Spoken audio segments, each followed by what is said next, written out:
ሰላም ሰላም። ወደ ዛሬው ጥልቅ ዳሰሳችን እንኳን በሰላም መጣችሁ። ዛሬ ለየት ያለና በጣም አጓጊ የሆነ ርዕስ ነው ይዘን የቀረብነው። አዎ በርግጥ የዛሬው ትኩረታችን ታዋቂው ክርስቲያን አሳቢ ዊሊያም ሌን ክሬግ ባዘጋጀውም ያው ሪዝነብል ፌዝ ወይም ምክንያታዊ እምነት በተሰኘው መጽሐፉ ላይ ነው። ልክ ነሽ። በተለይም የሦስተኛውን እትም መቅደምና መግቢያ ነው በጥልቀት የምንዳሰሰው።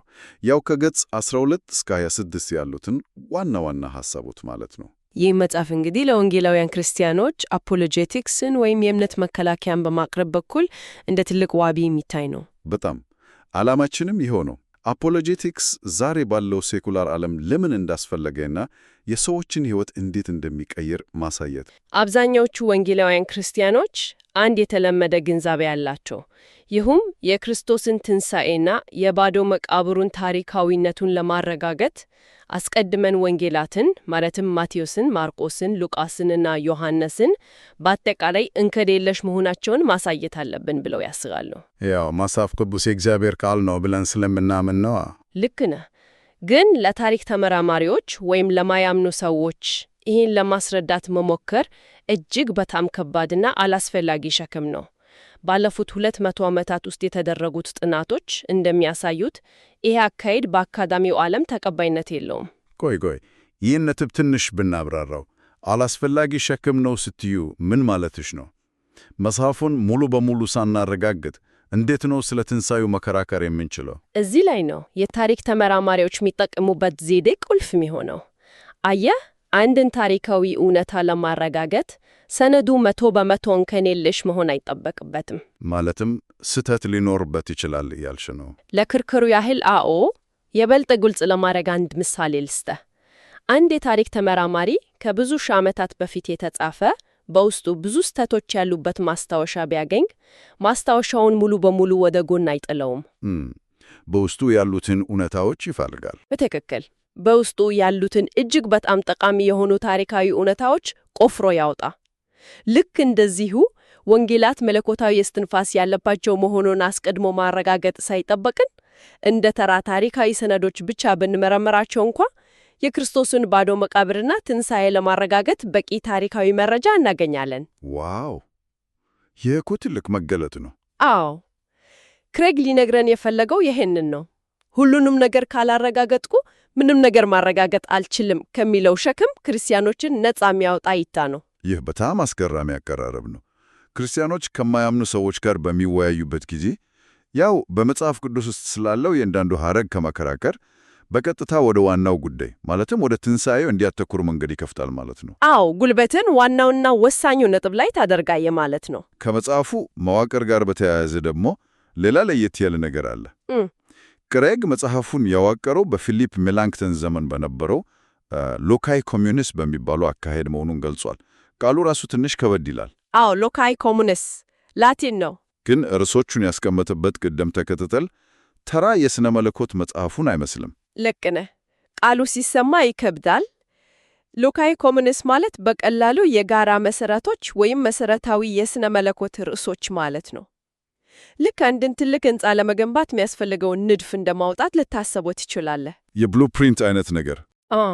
በጥንት ዘመን የነበሩ አሳቢዎች ስለ እምነት፣ ስለ ፍጥረት፣ ስለ ኃጢአት እና ስለ ክርስቶስ የሚያነሱትን መሰረታዊ ርዕሶች ለማካተት ይጠቀሙበት ነበር። ነገር ግን የክሬግ ልዩነት የሚመጣው እነዚህን ርዕሶች ባስቀመጠበት ሎጂካዊ ቅደም ተከተል ላይ ነው። ቅደም ተከተሉ እንዴት ነው የተቀመጠው? ምክንያቱም አብዛኛውን ጊዜ የስነ መለኮት መጽሐፍት የሚጀምሩት ስለ እግዚአብሔር ማንነት በማውራት ነው አይደል? አዎ፣ የተለመደው እሱ ነው። እሱ ግን የተለየ መንገድ ነው የተከተለው። የእሱ አቀማመጥ አንባቢውን ደረጃ በደረጃ እምነቱን በምክንያት እንዲገነባ የሚያደርግ የአፖሎጂቲክስ መወጣጫ ነው። እንዴት? መጀመሪያ ስለ እምነት ራሱ ያነሳና እምነትና ምክንያት እንዴት እንደሚጣመሩ ያብራራል። በመቀጠል እግዚአብሔር የሌለበት የሰው ልጅ ሕይወት ምን ያህል ከንቱ እንደሆነ በማሳየት የአንባቢውን ትኩረት ይይዛል። ያው የሰውን የውስጥ ጥማት ለመቀስቀስ ማለት ነው። በትክክል። ከዚያም ወደ እግዚአብሔር መኖር ፍልስፍናዊ መከራከሪያዎች ይገባል። እግዚአብሔር ካለ የእግዚአብሔር በዓለም ውስጥ ጣልቃ ሊገባ ይችላል ወደሚለው የተአምራት ርዕስ ይሸጋገራል። እና በመጨረሻም ወደ ክርስቶስ ይመጣል። አዎ፣ በመጨረሻም ይህ ሁሉ ሎጂካዊ ፍሰት አምጥቶ የሚያሳርፈው በክርስቶስ ማንነትና ትንሣኤ ላይ ነው። አንድ ሰው ከዜሮ ተነስቶ ጠንካራ መከራከሪያ እንዲገነባ የሚያስችል እጅግ ጥበብ የተሞላበት ፍሰት ነው። ስለዚህ መጽሐፉ ራሱ የአፖሎጄቲክስን ጉዞ በተግባር ያሳየን ነው ማለት ነው። ይሄ ግን አንድ መሰረታዊ ጥያቄ ወደ ማንሳት ይመራናል። ራሱ አፖሎጄቲክስ ምንድን ነው? ጥሩ ጥያቄ ነው። ያው ቃሉ የመጣው አፖሎጂያ ከሚለው ግሪክ ቃል ሲሆን መከላከያ ማለት እንደሆነ እናውቃለን። ነገር ግን አብዛኛው ሰው ይሄን ቃል ሲሰማ ወይ ይቅርታ የመጠየቅ አፖሎጂ የማድረግ ጉዳይ ወይም ደግሞ ሰዎችን በክርክር የማሸነፍ የጭቅጭቅ ጥበብ አድርጎ ነው የሚያስበው። እውነት ነው። ማህበረሰብ ውስጥ ሰፊ ስር የሰደደ የተሳሳተ ግንዛቤ አለ። አፖሎጄቲክስ የክርክር ጥበብ ማሰልጠኛ አይደለም። ጥያቄና መልስን እንዴት በብልሃት ማሸነፍ እንደሚቻል የሚያስተምር ቴክኒክም አይደለም። ታዲያ ምንድን ነው? ክሬግ በመጽሐፉ ውስጥ በግልጽ እንደሚያስቀምጠው አፖሎጄቲክስ ለክርስቲያናዊ እምነት እውነቶች ምክንያታዊ ማረጋገጫ የሚሰጥ ንድፈ ሐሳባዊ የሥነ መለኮት ዘርፍ ነው። ምክንያታዊ ማረጋገጫ? አዎ። ዋናው የሚያነሳው ጥያቄ ለክርስትና እምነት እውነትነት ምን አይነት ምክንያታዊ መሰረት ሊሰጥ ይቻላል የሚል ነው። እውነትን የማፈላለግና የማረጋገጥ ሳይንስ ነው። ግን ይሄ ንድፈ ሐሳባዊ ትምህርት ዛሬ ላለንበት ዓለም ለምን አስፈለገ? ክሬግ በመጽሐፉ መግቢያ ላይ 3 ታላላቅ ጠቀሜታዎች እንዳሉ ዘርዝሯል። አዎ፣ 3 ቁልፍ ነገሮችን አንስቷል። የመጀመሪያው ብሎ ያነሳው ባህልን መቅረጽ የሚለውን ነው። እዚህ ላይ ጄ ግሬሻም ማቼን የተባለውን ሰው ጠቅሶ የተሳሳቱ ሐሳቦች ወንጌል እንዳይሰማ ትልቁን እንቅፋት ይፈጥራሉ ይላል። በጣም ጠንካራ አባባል ነው። እኔ ግን እዚህ ዳር ለአድማጮቻችሁን አንድ ነገር ግልጽ ማድረግ እፈልጋለሁ። በመጽሐፉ ውስጥ ባህልን ስለ መቅረጽ፣ ስለ ሴኩላሪዝምና ስለ ትምህርት ቤቶች ሁኔታ ሲነሳ የተለያዩ የፖለቲካዊ አመለካከቶች ማለትም የግራ ወይም የቀኝ ፖለቲካ ሐሳቦች ሊንጸባረቁ ይችላሉ። ነገር ግን የኛ የዚህ ዳሰሳ ዓላማ የትኛውንም የፖለቲካ ወገን መደገፍ ሳይሆን ጸሐፊው እነዚህን የባህል ለውጦች እንዴት እንዳያቸው በገለልተኝነት ማቅረብ መሆኑን ማስታወስ ይገባል። በትክክል ዋናው ነጥብ ፖለቲካው ሳይሆን ባህሉ በእምነት ላይ ያመጣው ተጽዕኖ ነው። ታዲያ ማቼት ሲል ምን ማለቱ ነው? ባህል ወንጌልን እንዳይሰማ የሚያደርገው እንዴት ነው? ምን መሰለህ፣ ማቼን ሊያሳየን የሞከረው የባህልን ኃይል ነው። ባህሉ ወንጌልን እንደ ተራ ሞኝነት፣ ተረት ወይም ከአእምሮ ውጭ የሆነ ነገር አድርጎ ማየት ከጀመረ ሰዎች ወንጌልን ለመስማት እንኳ ፈቃደኛ አይሆኑም። ማሰብ የሚችል ሰው ሊቀበለው እንደማይችል አድርጎ ይደመድማሉ። ልክ እንደ ዘመኑ ፋሽን አድርገው ያስቡታል። አዎ፣ ለዚህ ነው አፖሎጂቲክስ ባህልን መቅረጽ አለበት የሚባለው። አፖሎጂቲክስ የክርስትናን አመለካከት በሕዝብ መድረክ ላይ በማቅረብ ክርስትና አሁንም አእምሮ ያለው ሰው ሊመርጠው የሚችል ምክንያታዊነት ያለው እውነት መሆኑን ያሳያል። ይሄ ደግሞ ሰዎች ቢያንስ ወንጌልን ለማዳመጥ አእምሯቸውን ክፍት እንዲያደርጉ በር ይከፍታል። ግን እኮ እዚህ ጋር አንድ ትልቅ ጥያቄ ይነሳ። አሁን ብዙዎች ዛሬ ያለንበት ዘመን ድህረ ዘመናዊነት ወይም ፖስት ሞደርኒዝም ነው ይላሉ። አዎ፣ በጣም የተለመደ ሐሳብ ነው። በዚህ ዘመን ማንም ሰው በሎጂክ ወይም በፍጹም እውነት አያምንም። ሁሉም ሰው የየራሱ እውነት አለው የሚል አመለካከት በሰፊው ተንሰራፍቷል። ታዲያ በዚህ አይነት ባህል ውስጥ በሎጂክ ላይ የተመሰረተ ክርክር ምን ቦታ ሊኖረው ይችላል? ይህ በጣም ወሳኝ ጥያቄ ነው። ክሬግም ይህንን ነጥብ በጥልቀት ይመረምረዋል። ምን ይላል መሰላ? ዘመኑ የድህረ ዘመናዊነት ነው የሚለው ሐሳብ ፈጽሞ ውሸት ነው ይላል። ውሸት ነው? እንዴት? ሰዎች ፍጹም እውነት የለም የሚሉት በሃይማኖትና በሥነ ምግባር ጉዳዮች ላይ ብቻ ነው። ነገር ግን በእውነተኛው የዕለት ተዕለት ሕይወታቸው ውስጥ አሁንም ያለነው በዘመናዊነት ውስጥ ነው። ትንሽ አብራሪልኝ። ግልጽ ለማድረግ ማንም ሰው ወደ ፋርማሲ ሄዶ የመርዝንና የመድኃኒትን ጽሑፍ ሲያነብ ይህ ለእኔ የተለየ ትርጉም ሊኖረው ይችላል፣ የራሴ እውነት አለኝ ብሎ መድኃኒት ፋንታ መርዝ አይወጥም። ልክ ነሽ። አየህ፣ አውሮፕላን ሲሳፈሩ የኤሮዳይናሚክስን ሕግ አንጻራዊ ነው ብለው ያስቡ። በእነዚህ ሳይንሳዊ ነገሮች ላይ ፍጹም ዘመናዊያን ናቸው። እውነተኛ እና ተጨባጭ ትርጉም ይፈልጋሉ። ይህ እኮ በጣም አስገራሚ ትንታኔ ነው። ማለትም ሰዎች እውነትን መፈለግ አላቁሙም፣ ነገር ግን ሃይማኖትን በተመለከተ ብቻ ከእውነት ጋር እንዳይጋጩ መሸሸጊያ ፈጥሯል ማለት ነው። በትክክል። በመጽሐፉ ውስጥ ክሬግ ይህንን ሁኔታ ሲገልጸው ሰይጣን ክርስቲያኖችን የሚያታልልበት ትልቁ ማታለኛ ነው ይላል። ክርስቲያኖች ዘመኑ የድኅረ ዘመናዊነት ነው ብለው ካመኑ ምን አደጋ አለው? በሎጂክ ስለማያምን እኔም የራሴን የግል ስሜት ብቻ ላካፍል ብለው ወደ ስሜታዊነት ብቻ ያዘነብላሉ። ዋው!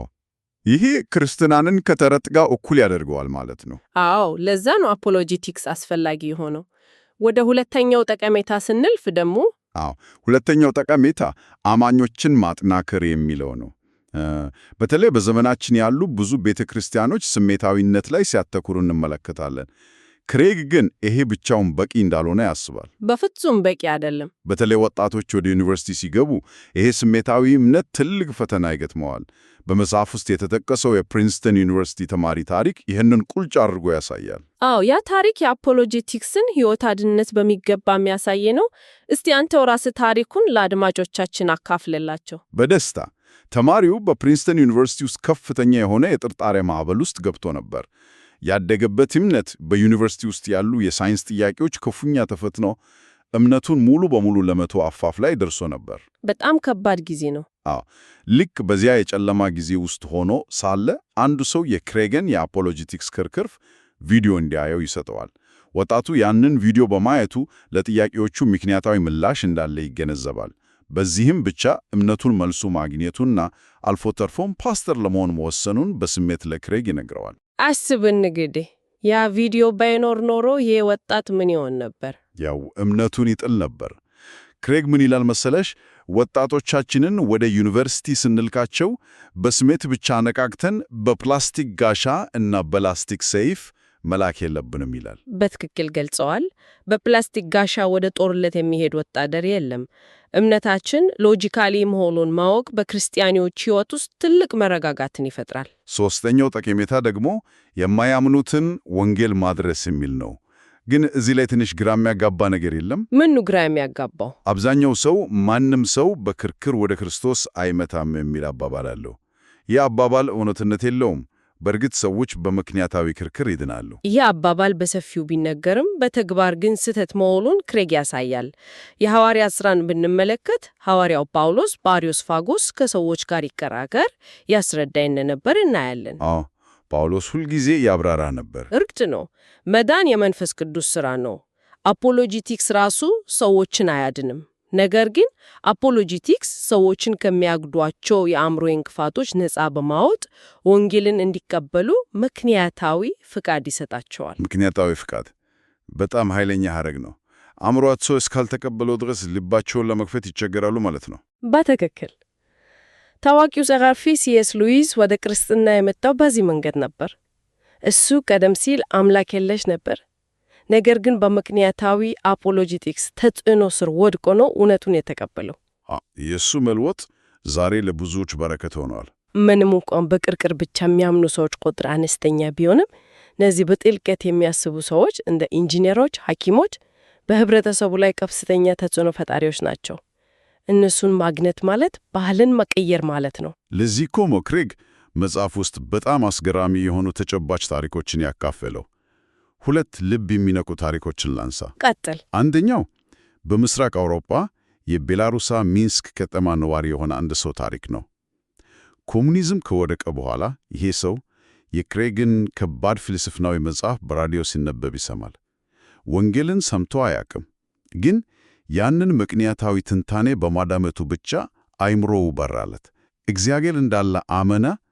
አሁን በሚንስክ ባፕቲስት ቤተክርስቲያን ሽማግሌ ሆኖ ያገለገለ ነው። ዋው! በራዲዮ ፍልስፍና ሰምቶ? አዎ። ሌላዋ ደግሞ በቴክሳስ የሴቶች እስር ቤት የምትሠራ አንዲት የሥነ ልቦና ባለሙያ ናት። ለ27 ዓመታት ከእግዚአብሔር ርቃ የነበረች ቢሆንም ክሬግ ከጆን ዶሚኒክ ክሮሳን ጋር ስላደረገው የትንሣኤ ክርክር ያወራ መጽሐፍ አንበበች። ማስረጃዎቹን ስታይ ልክ እንደ በራላት መብራት እውነቱ ታይቷት ሕይወቷን ለክርስቶስ ሰጠች። አስቢው፣ ይቺ ሴት በእስር ቤት ውስጥ ያላትን ተጽዕኖ። እነዚህ ታሪኮች የአፖሎጂቲክስን ኃይል በተግባር ያሳዩናል። አእምሮ ሲከፈት እግዚአብሔር በልብ ውስጥ ለመስራት መንገድ ያገኛል። እውነት ነው። አሁን ወደ መጨረሻው ክፍላችን ስንመጣ አፖሎጂቲክስ በሁለት ዋና ዋና ክፍሎች ይከፈላል ብለናል አይደል? አዎንታዊ ወይም አጥቂ እና አሉታዊ ወይም ተከላካይ ልዩነታቸውን ግልጽ ብታደርጊልን። አዎ፣ አብዛኛው ሰው አፖሎጂቲክስን የሚያውቀው በተከላካይ መልኩ ነው። ተከላካይ አፖሎጂቲክስ ማለት በክርስትና ላይ ለሚነሱ ጥያቄዎች ምላሽ መስጠት ነው። ማለትም ሰው ጥያቄ ሲጠይቅ ብቻ መመለስ። ልክ ነህ። ለምሳሌ እግዚአብሔር ቸር ከሆነ ለምን ክፋት በዛ ብሎ ሲጠይቅህ ለዚህ ምላሽ መስጠት ተከላካይ አፖሎጂቲክስ ነው። በአንጻሩ አዎንታዊ አፖሎጂቲክስ ለክርስቲያናዊ እውነት ጠንካራ መከራከሪያዎችን በራሱ ተነሳሽነት ያቀርባል። ማስረጃዎችን መደርደር ማለት ነው። አዎ፣ ለምሳሌ የዩኒቨርስን መጀመሪያ በማሳየት ፈጣሪ መኖሩን ማስረዳት ወይም የክርስቶስን ባዶ መቃብር ማስረጃዎች ማቅረብ ነው። የዛሬው ጥልቅ ዳሰሳችን ያተኮረበት የክሬግ መጽሐፍ ደግሞ ሙሉ በሙሉ ማለት ይቻላል የሚያተኩረው በዚህኛው ማለትም በአዎንታዊው አፖሎጂቲክስ ላይ ነው። ለምንድን ነው ተከላካዩን ትቶ አዎንታዊው ላይ ያተኮረው? ምክንያቱ በጣም ግልጽ ነው። ክሬግ እንደሚያስረዳው አሉታዊ አፖሎጂቲክስ ብቻውን በቂ አይደለም። ምክንያቱም የሚነግርህ ምን ማመን እንደሌለብህ እንጂ አንተ ራስህ ምን ማመን እንዳለብህ አያሳየህም። ማለትም የሰዎችን ጥያቄ ብመልስም የራሴን እውነት አላስረዳውም። በትክክል 100 ተቃውሞዎት በሚገባ ብትመልስ እንኳን እሺ ለምን ክርስትናን ማመን አለብኝ ለሚለው ጥያቄ አሁንም አዎንታዊ መልስ አልሰጠህም። ጠንካራ አዎንታዊ መከራከሪያ ካለን ግን የሌሎቹን የሐሰት እይታዎች በቀላሉ ማሸነፍ እንችላለን። ይህን በምሳሌ ብናየው ይበልጥ ግልጽ ይሆንልናል። በጣም ጥሩ። ምን መሰለህ፣ ጠንካራ እውነታዊ መከራከሪያ መገንባት ማለት የራስን ቤት በጠንካራ አለት ላይ እንደ መገንባት ነው። የራስ ቤት ጠንካራ መሆኑን በተግባር ካሳየ በዙሪያው ያሉ ሰዎች የገነቡት የሳር ቤት ለምን በነፋስ እንደሚፈርስ እያንዳንዱን ዝርዝር ማጥናት አይጠበቅብህም። የእኔ ጠንካራ ስለሆነ የነሱ በራሱ ይወድቃል ማለት ነው። አዎ፣ ለዚህ ነው መጽሐፉ አንባቢው የራሱን ጠንካራ ቤት እንዲገባ የሚያስችሉትን እውነታዊ መሳሪያዎች በማቅረብ ላይ ያተኮረው። እጅግ አስደናቂ ማብራሪያ ነው። የዛሬውን ጥልቅ ዳሰሳችንን ሐሳብ ጠቅለል ለማድረግ ያህል የዊሊያም ሌን ክሬግ መጽሐፍ መግደም ላይ ያየናቸው ነጥቦች እጅግ ጥልቅ ናቸው። በጣም መጽሐፉ ስለ መጽሐፍ ቅዱስ እንከን የለሽነት ከመከራከር ይልቅ ቀጥታ ወደ ታሪካዊ እውነታዎች በመግባት ክርስቲያኖችን ከከባድ ሸክም ነፃ እንደሚያወጣ አይተናል። አፖሎጂቲክስም ባህልን ለመቅረጽ፣ ወጣቶችን ከጥርጣሬ ለማዳን እና ተጽዕኖ ፈጣሪዎችን ወደ ክርስቶስ ለማምጣት ወሳኝ መሳሪያ መሆኑን ተመለከትናል። እንደገና ለማስታወስ ያህል በመጽሐፍ ውስጥ የፖለቲካና የባህል ጦርነቶች ቢነሱም እኛ የትኛውንም ወገን ሳንደግፍ ሐሳቡን ብቻ ነው ያቀረብነው። አዎ፣ ዋናው ነገር ትምህርቱን መውሰዱ ላይ ነው። ይህ ጥልቅ ዳሰሳ ግን በመጨረሻ አንድ ትልቅና አነቃቂ ጥያቄን ያስነሳል። አፖሎጂቲክስን ብዙም ጊዜ የማያምኑ ሰዎች ወደ እምነት ለማምጣት ወይም የሳይንስ ጥያቄን ለመመለስ እንደምንጠቀምበት የውጭ መሳሪያ አድርገን ነው አይደል? አዎ፣ ብዙ ጊዜ የውጭ መከላከያ ነው የሚመስለን። ነገር ግን አፖሎጂቲክስ እኛ ራሳችን ክርስቲያኖች በውስጣችን ያለንን ለማንም የማንነግረውን የተደበቀ የልብ ጥርጣሬ ለመፈወስ ቢሆንስ? ምናልባት በቤተ ክርስቲያን ውስጥ ያለን ትልቁ ችግር የውጭ ዓለም ጥቃት ሳይሆን እኛ ራሳችን እምነታችንን በምክንያታዊነት መመርመር እና ጥያቄ መጠየቅ መፍራታችን ይሆን? ይህንስ የውስጥ ፍርሃት ወደፊት ልንሰብረው እንችላለን። በጣም ጠሊቅ እና ልብን የሚመረምር ጥያቄ ነው። አዎ፣ እንግዲህ በዚህ አነቃቂ ሐሳብ ላይ እንድታሰላስሉ እየጋበዝን የዛሬው ጥልቅ ዳሰሳችን በዚህ ይጠናቀቃል። ቸርን ሰንብት። ሰላም።